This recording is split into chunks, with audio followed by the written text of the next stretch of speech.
किराएदार बेटा। उठ जा नालायक, सुबह के 8 बजने को है। तुझे एग्जाम नहीं देना क्या? थोड़ी देर और सोने दीजिए ना पापा। तू उठता या फिर मैं तेरे ऊपर पानी फेंकूं? रोज गधों की तरह सोता रहता है, पेपर की कोई टेंशन ही नहीं है। और एक हमारा समय था जब हम पेपर में फेल होने के डर से रात भर पढ़ा करते थे, सो ही नहीं पाते थे। तो क्या अब आप उसका बदला मुझसे लेंगे? मैं 15 मिनट बाद उठ जाऊंगा, आप प्लीज जाइए, मुझे डिस्टर्ब मत कीजिए। इतना कहकर रौनक रजाई ढककर फिर से सो जाता है। तू वैसे नहीं मानेगा, रुक मैं अभी पानी लेकर आता हूँ।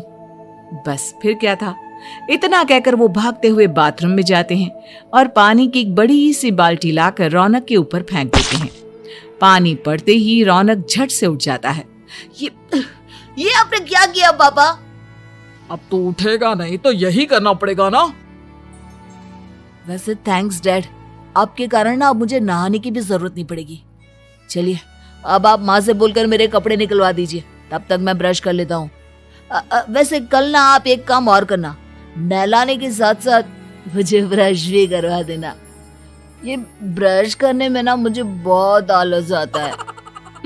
रौनक की बातों से अरविंद का मुंह खुला का खुला रह जाता है। वो अपनी पत्नी कमला के पास जाता है और रौनक की हरकतों के बारे में बताता है, जिसे सुन उसकी पत्नी हंसने लगती है। तुम अपने बेटे को समझाने के बजाय हंस रही हो। रौनक बच्चा है, धीरे धीरे सुधर जाएगा, आप क्यों उसके पीछे पड़े रहते हो? अभी नहीं सुधरेगा तो कब सुधरेगा? 10वीं क्लास में है रौनक, वो अब कोई बच्चा नहीं रहा। अरविंद की इतना बोलते ही वहां रौनक भी आ जाता है। क्या डैड, मैंने आपको एक काम दिया था, वो भी नहीं हुआ आपसे। अरे क्या हुआ बेटा? माँ, मैंने डैड से बोला था कि वो आपको बोलकर मेरे स्कूल की यूनिफॉर्म निकाल दे, लेकिन मेरे पीछे पड़ने के अलावा इनसे एक काम ढंग से नहीं होता। देख रही हो कमला, देख रही हो अपने लाडले को? अरे आप चुप रहिए जी। चलो बेटा, मैं तुम्हें कपड़े निकाल कर दे देती हूँ बस। ऐसे ही साल पर साल बीतते जाते हैं, लेकिन रौनक के रवैये में कोई बदलाव नहीं आता। वो पहले से भी ज्यादा आलसी और पूरी तरह अपने माता पिता पर निर्भर हो जाता है।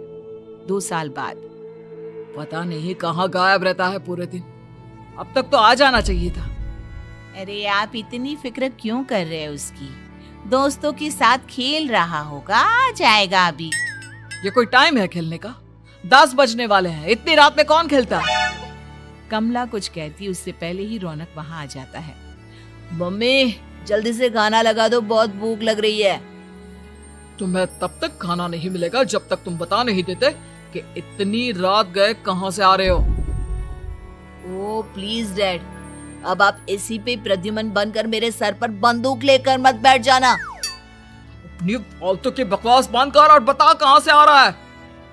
माँ अब समझाइए ना डैड को। बता देना बेटा, इनको भी तसल्ली हो जाएगी। आप बोल रही हैं तो बता देता हूँ, मैं दोस्तों के साथ मूवी देखने गया था, इसलिए देर हो गई। तो इन सब चीजों में मेरे पैसे उड़ाता है। कभी 1 रुपया कमाने के बारे में सोचा है तूने? जब देखो हवा की तरह पैसे उड़ाता रहता है। माँ अब आप इन्हें चुप करा दीजिए, वरना ना मुझे गुस्सा आ जाएगा। अच्छा क्या कर लेगा?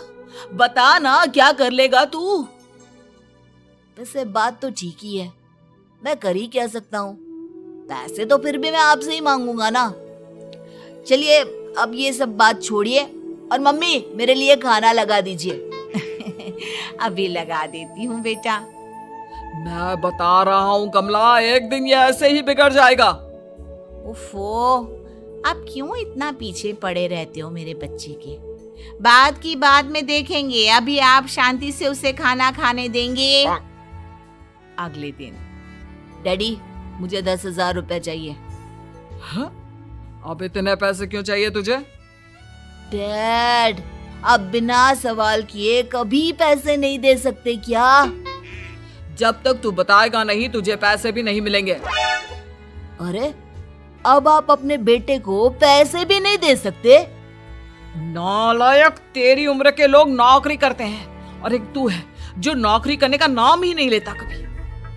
आप लोगों के होते हुए भला मैं नौकरी क्यों करूं? अरे हम कब तक पैसे देंगे तुझे? तुझे भी तो अपने पैरों पर खड़ा होना होगा ना। कौन सा उधार के पैरों पर खड़ा हूं? अपने ही तो पैरों पर खड़ा हूं मैं। इसी तरह रौनक दिन प्रतिदिन लापरवाह होता जाता है। उसकी लापरवाही को देखते हुए अरविंद और कमला अपने बेटे की शादी कराने का फैसला लेते हैं और 1 महीने के अंदर अंदर ही रौनक की शादी मेघा नाम की लड़की से करा देते हैं। शादी के कुछ दिन बाद, रौनक, मुझे एक अच्छी सी साड़ी चाहिए, आप ला दोगी ना? हाँ, क्यों नहीं। कितने तक की आती है साड़ी? यही करीब 5,000 तक की। तुम चिंता मत करो, मैं आज ही डैडी से पैसे मांगकर तुम्हारे लिए साड़ी ले आऊंगा। आप कब तक ऐसे ही अपने पापा से पैसे मांगते रहेंगे? कोई अच्छी सी नौकरी क्यों नहीं कर लेते आप? अरे डैड के होते हुए मुझे नौकरी करने की जरूरत ही क्या है?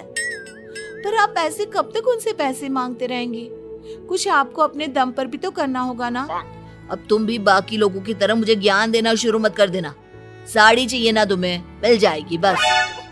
इतना कहकर रौनक अपने पिता से पैसे मांगने चला जाता है। डैडी, मुझे 5,000 रुपया चाहिए। अब 5,000 क्यों चाहिए तुझे? वो मेघा को साड़ी चाहिए थी। अरविंद आगे बिना कुछ कहे चुपचाप उसे पैसे निकाल कर दे देता है। कुछ दिन बाद, तुम्हें नहीं लगता कमला, रौनक हम पर पहले से भी ज्यादा डिपेंड हो गया है? मुझे तो अब उसके भविष्य की चिंता होने लगी है। कल को हमें कुछ हो गया तो वो क्या करेगा? काश तुमने पहले ये सोच लिया होता तो आज हमारा बेटा इतना लापरवाह नहीं होता। तब मुझे कहाँ पता था कि मेरा लाड प्यार उसे इतना बिगाड़ देगा कि वो इस हद तक लापरवाह बन जाएगा। कोई बात नहीं, अभी भी देर नहीं हुई। मुझे पता है उसे कैसे सुधारा जा सकता है। कैसे? अरविंद कुछ कहता उससे पहले रौनक वहां आ जाता है और पैसों के लिए हाथ फैलाने लगता है। डैड, मैं और मेघा बाहर घूमने जाना चाहते हैं। अरे वाह, ये आज सूरज कहाँ से निकला है? Dad please. अच्छा चलो अब मुद्दे की बात करो। मुझे अब 25,000 चाहिए। अब तुम्हें 1 रुपया भी नहीं मिलने वाला। अगर तुम्हें पैसों की इतनी ही जरूरत है तो कोई ढंग की नौकरी कर लो। मम्मी, आप कुछ कहिए ना डैड को। बेटा, वो गलत क्या बोल रहे हैं? ये सब हम तेरे भले के लिए ही तो कर रहे हैं। मम्मा, मैंने बताया ना आपको, मुझे नहीं करनी कोई जॉब वॉब। तो ठीक है, निकल जाओ हमारे घर से।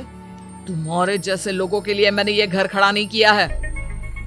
जितना ये घर आपका है ना, उतना ही मेरा भी है। मैं कहीं नहीं जाने वाला। जाना तो पड़ेगा ही तुझे, क्योंकि अब मैं तेरा कोई भी खर्चा नहीं उठाने वाला। ठीक है, मत उठाइए मेरा खर्चा, मैं अपने दम पर भी जी सकता हूँ। तो बेशर्मों की तरह अब तक यहाँ क्यों खड़ा है? अपना सामान ले और निकल जाए यहाँ से। रौनक पैर पटकते हुए वहां से चला जाता है। घर से निकालना जरूरी है क्या उसे? बिना पैसों के कौन रखेगा उसे किराए पर?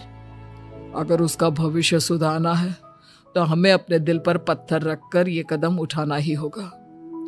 दोनों बात कर रहे होते हैं कि रौनक अपनी पत्नी के साथ एक बड़ा सा बैग लेकर घर से निकल जाता है, लेकिन घर से बाहर उसे कोई भी मुफ्त में अपने घर किराए पर नहीं रखता। अंत में थक हार कर वो फिर से अपने घर चला जाता है। क्या हुआ? थोड़ी देर पहले तो दहाड़ते हुए घर से निकला था, अब क्या हुआ? नहीं रखा ना किसी ने तुझे किराए पर? डैड प्लीज, मैं कुछ दिनों में कोई अच्छी सी नौकरी शुरू कर दूंगा। आप तब तक तो हमें रख लीजिए प्लीज। सुबह से रात हो चुकी है लेकिन कोई हमें रखने को राजी नहीं है। अब आप ही बताइए, इतनी रात को मैं मेघा को लेकर कहाँ जाऊंगा? ठीक है, बहू की वजह से मैं तुझे घर पर रख रहा हूँ, लेकिन तू इस घर में एक बेटे की नहीं बल्कि एक किराएदार की हैसियत से रहेगा। 3 महीने हैं तेरे पास। इन 3 महीनों के अंदर अंदर मुझे तेरी पहली तनख्वाह हाथ में चाहिए, समझ गया? पक्का डैड, इन 3 महीनों के अंदर अंदर तो कोई बढ़िया सी नौकरी ढूंढ ही लूंगा मैं। ऐसे ही धीरे धीरे समय बीतने लगता है और अरविंद के दिए 3 महीनों में से 2 महीने बीत चुके होते हैं। पापा जी ने हमें 3 महीने दिए थे, जिसमें से 2 महीने तो बीत चुके हैं। अब ये आखिरी महीना बचा है। अरे तुम चिंता मत करो, आज मेरा ना 2 जगह इंटरव्यू है, दोनों में से कहीं ना कहीं तो जॉब लगी जाएगी। अच्छा, all the best. Raunak interview के लिए निकल जाता है, जिसके बाद शाम में रौनक घर आता है। कैसा गया इंटरव्यू? आपकी नौकरी लगी या नहीं?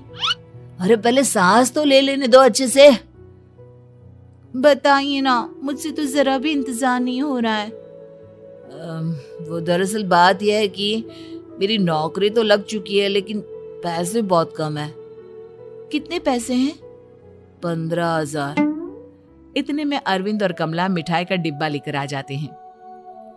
बधाई हो बेटा। हम जानते थे तेरी जॉब जरूर लगेगी। लेकिन मेरी सैलरी बहुत कम है मम्मा। कम है तो क्या हुआ, धीरे धीरे बढ़ जाएगी। हाँ बेटा, हम तो बस चाहते थे कि तू अपने पैरों पर खड़ा हो जाए। मतलब अब आप मुझे घर से नहीं निकालेंगे? नहीं, ये सब हमने तुझे जिम्मेदार इंसान बनाने के लिए किया था। Thank you mummy papa. अगर आप दोनों ऐसा नहीं करते तो मुझे कभी अपनी जिम्मेदारियों का एहसास तक नहीं होता। आज आपने मुझे सिखा दिया कि इंसान का अपने पैरों पर खड़ा होना भी जरूरी होता है। इतना कहकर रौनक झट से अपने माता पिता के गले लग जाता है और अपनी कमाई की पहली तनख्वाह वो अपने माता पिता के हाथ में सौंपता है। इस तरह रौनक एक गैर जिम्मेदार व्यक्ति से एक जिम्मेदार व्यक्ति बन जाता है।